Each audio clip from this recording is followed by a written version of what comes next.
দেখুন, আজকের ভিডিওতে আমি ডিসি মোটরের আরো একটি প্রবলেম সলভ করাবো এবং এটি থেরেজার বইয়ের 29.13 নাম্বার এক্সাম্পল। তো বরাবরের মতোই ভিডিওটি শুরু করার আগে আমি বলবো, যারা আমার চ্যানেলে একদম নতুন তারা আমার প্লেলিস্ট থেকে ডিসি মোটরের উপর এর আগের করা ভিডিওগুলো দেখে আসুন। ঠিক আছে, সেগুলো মেইনলি বেসিক ভিডিও এবং এই টাইপের প্রবলেম সলভ করারও আগের যে ম্যাথগুলো সেই টাইপের ম্যাথগুলো একটু করে আসুন, আমার ভিডিওতেই পাবেন, মানে আমার প্লে লিস্টেই আপনারা পাবেন। তো দেখুন, এখানে কোশ্চেনটিতে বলছে a DC series motor takes 40 ampere at 220 volt and runs at 800 rpm. If the armature and field resistance are 0.2 ohm and 0.1 ohm respectively, and the iron and friction losses are 0.5 kilowatt. Find the torque developed in the armature. What will be the output of the motor? তো কোশ্চেনের যে data সেটা অনুযায়ী আমরা একটা DC series motor আগে আঁকিয়ে ফেলবো। এখানে একটা এই আর্মেচার রেজিস্ট্যান্স এবং এর সাথে সিরিজে আমাদের ফিল্ডটা হবে, আর এদিক দিয়ে আমরা সাপ্লাই দেব। ঠিক আছে, তো আমাদের বলে দিয়েছে 220 ভোল্টের, মানে হচ্ছে টার্মিনাল ভোল্টেজটা 220 ভোল্ট। ঠিক আছে, আর এই রেজিস্ট্যান্সটা আমার 0.1 ওহম ফিল্ড রেজিস্ট্যান্স, আর আর্মেচার রেজিস্ট্যান্স হচ্ছে 0.2 ওহম। ঠিক আছে, আপনারা একটু খেয়াল করে দেখবেন যে ডিসি শান্ট জেনারেটরের ক্ষেত্রে এই শান্ট ফিল্ডটা অনেক বেশি হয়, আর ডিসি সিরিজ জেনারেটরের ক্ষেত্রে এই সিরিজ ফিল্ডটা অনেক কম হয়। ঠিক আছে, যাতে এটা সার্কিটের উপর কম ইফেক্ট ফেলে, এই জন্য এই রেজিস্ট্যান্স গুলোকে এভাবেই ডিজাইন করা হয়।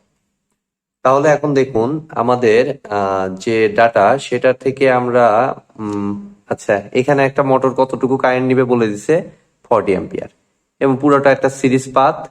দ্যাট মিনস এখান থেকে আমরা একটা কেভিএল ফেলেই ইজি ভাবে আমাদের ব্যাক ইএমএফটা ক্যালকুলেশন করে ফেলতে পারবো। তো কত হবে দেখি আমরা। ইবি ভোল্টেজটা আমাদের বেসিক্যালি হবে, সাপ্লাইতে ছিল 220 ভোল্ট, সেখান থেকে মাইনাস হবে 40 ইন্টু 0.1 মাইনাস আরো 40 ইন্টু 0.2। এটা হিসাব করে নিলে আমাদের ব্যাক ইএমএফটা, মোটরের ব্যাক ইএমএফটা আমরা পেয়ে যাব। ব্যাক ইএমএফ ভোল্টেজের কারণে মেইনলি মোটরটা ঘুরতে থাকে। তো 220 minus 40 into 0.1 minus 40 into 0.2, 208 volt.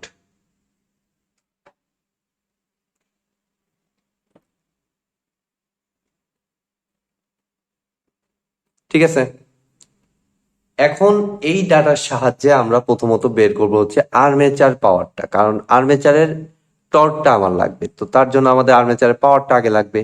তো সেটা আমাদের বেসিক্যালি কি হবে, P equal to VI follow করলে ইবি ইন্টু আইএ, মানে 208 ইন্টু আর্মেচার কারেন্ট কত আমাদের, এই যে ফুল সার্কিটে 40 অ্যাম্পিয়ার। তাহলে এটা হিসাব করে নিলে 208 ইন্টু 40, 8320 ওয়াট।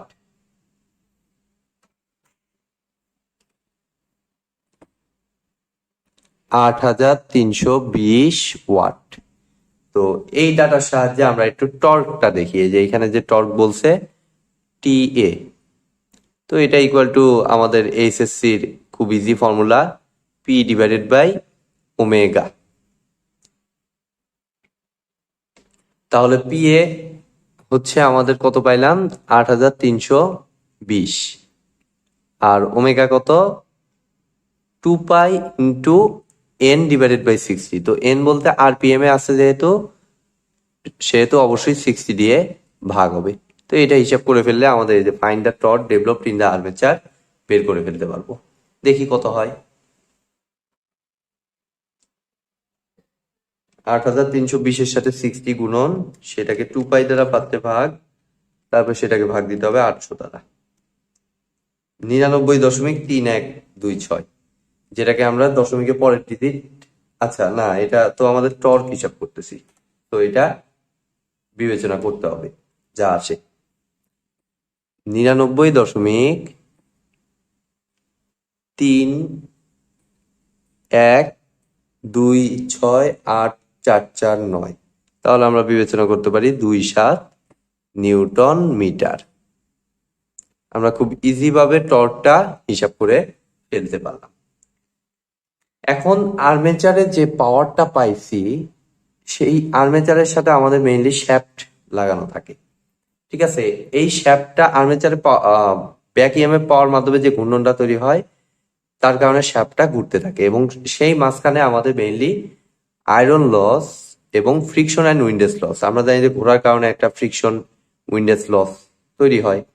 সেই পাওয়ারটা আমার লস হওয়ার পরে যে পাওয়ারটা পাওয়া যায় সেটাকেই বেসিক্যালি বলে হচ্ছে output power of the motor অথবা শ্যাফট পাওয়ার, যেটাই আপনারা বলুন। অর্থাৎ আমি পি আউটপুট ইকুয়াল টু একই জিনিস পি শ্যাফট, যেটাই আপনারা বলুন, সেটা বেসিক্যালি হবে আমাদের 8320 তো আছেই আর্মেচারের পাওয়ারটা, সেটা থেকে বাদ দিয়ে দিতে হবে আমাদের এই ফ্রিকশন অ্যান্ড উইন্ডেজ লসের ভ্যালু দেখুন দিয়ে দিছে 0.5 কিলোওয়াট। তো এটা যেহেতু ওয়াটে নিচ্ছি, এটাকেও আমার কিলোওয়াট থেকে ওয়াটে কনভার্ট করে নিতে হবে। ঠিক আছে, তাহলে এখন দেখুন আমাদের 8320 থেকে এটা হিসাব করলে মেবি আসে 8320 মাইনাস 500 এত ওয়াট। তাহলে 8320 থেকে 500 বিয়োগ করে দিলে আমাদের আসে 7820 ওয়াট।